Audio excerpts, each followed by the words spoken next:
け、そんな毎日もいいさ。親友との約束もキャンセルして、部屋で泣いたを見よう。あの子が寝ていたのはもう3ヶ月前。淡い思い出だけをほのかに残して、涙もない言葉も出ない明けない結末。あれほど燃え上がってた二人が嘘みたい。最近じゃグラマな子にめっぽ弱い男ってこんなもんさ。新人のまるちゃんに言うよってもまるで手応えがない。ケーキの輪を受けて車内のムードは緊迫してるから僕一人が浮いてる。上司に愚痴言われるうちが足らなって言うから密かれに咲き誇がと思うよ。もうちょっともうちょっと頑張ってみるから。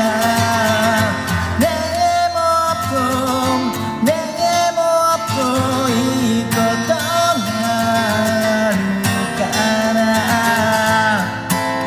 今日は雨降りでも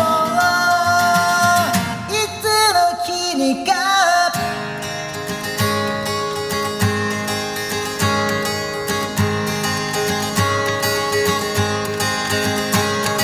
お前って暗いやつそう言われてる幼少の頃からさ。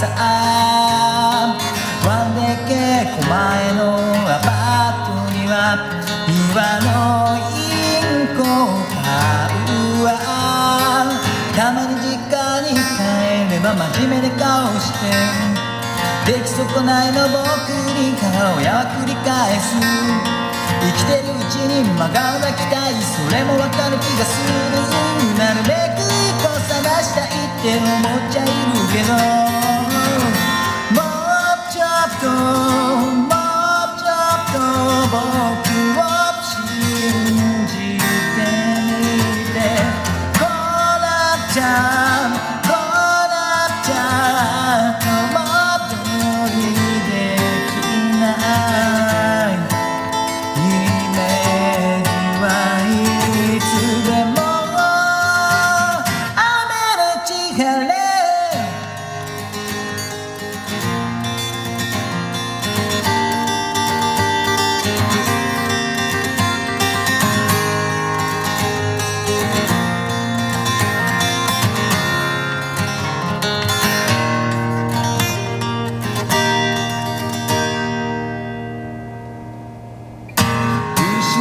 人材と勘違いされあの日の僕はただ過酷なしがらみをかき分けては頭を下げていた。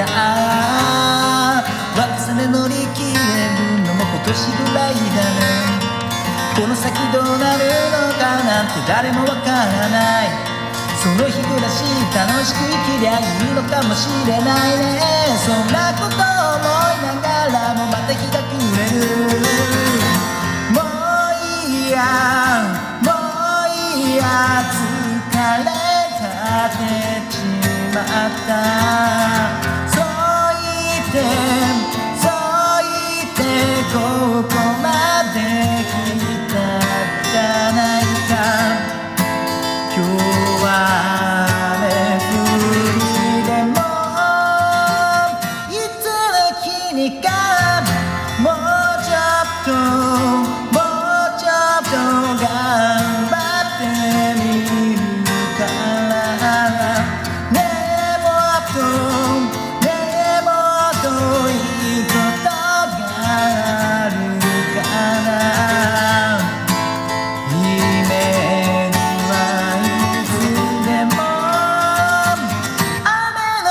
れ